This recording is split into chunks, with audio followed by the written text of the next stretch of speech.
Now, I'm actually really interested in this study. The study you did with the elderly people. You've actually done a lot of work with elderly people. Why don't you tell me what your findings are? Okay.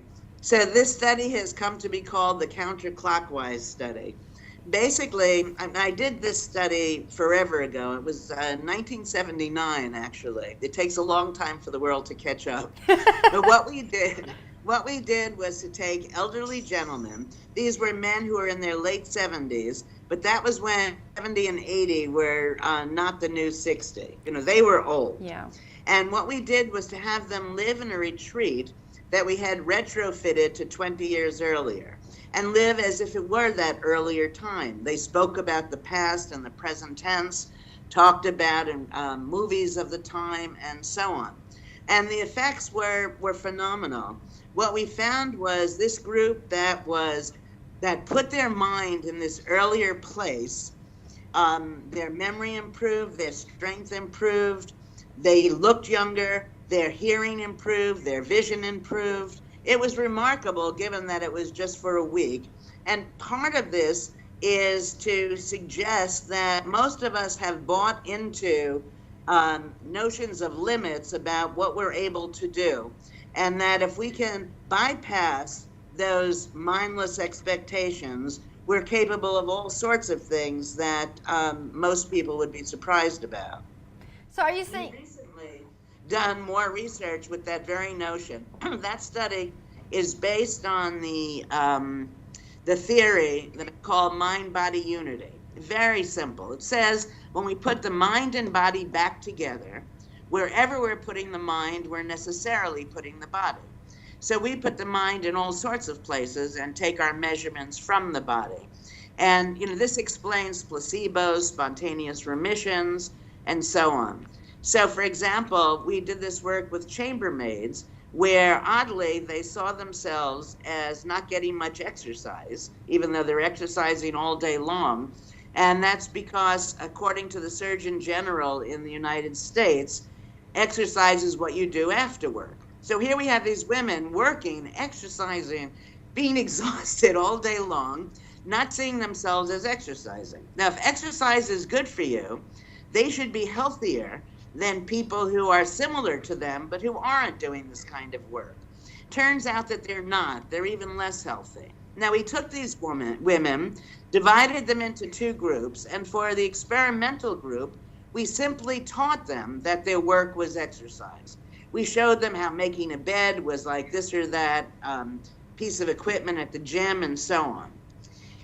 We let them now, we have one group that sees their work as exercise, one group that doesn't realize their work is exercise. We came back, I think it was 3 weeks later, but I don't recall exactly when, and we took our measures. First, we wanted to find out, were they eating any differently? The answer was no. Were they working any harder now? The answer was no.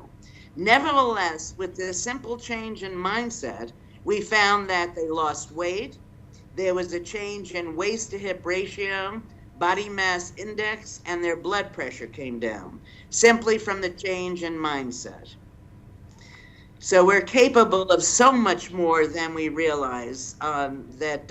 It's very exciting to come up with these sorts of findings. And we have them now with all sorts of diseases, with even sleep. We just finished a study where we have people in a sleep lab wake up and they see a clock, and the clock tells them that they got 2 hours fewer sleep than they did, 2 hours more sleep, or the right amount of sleep. And it turns out that cognitive functioning follows perceived time, not real time. So it doesn't matter in some sense how much sleep you actually got. If you think you got enough sleep, you're going to be fine in the course of the day. A similar study with diabetes, where diabetics see on this computer screen a clock that's going half time, real time, or twice as fast as real. And they do their tasks, then we measure their blood sugar level. And what we find at the end of this is that their blood sugar level follows perceived time, not real time, which means a potential psychological cure for diabetes may be around the corner.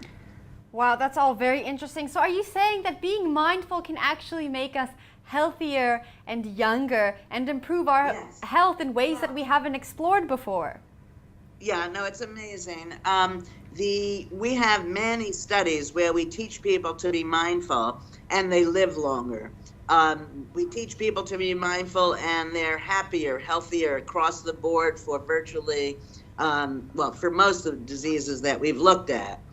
What we find also is that it's, as I said already, it's a very, very simple process. And that's what makes it so amazing, that just noticing results in all of these fabulous changes, which suggests, how numbed most of us are as we go through our lives. I tend to see people as being sealed in unlived lives, and it's time now to break that seal.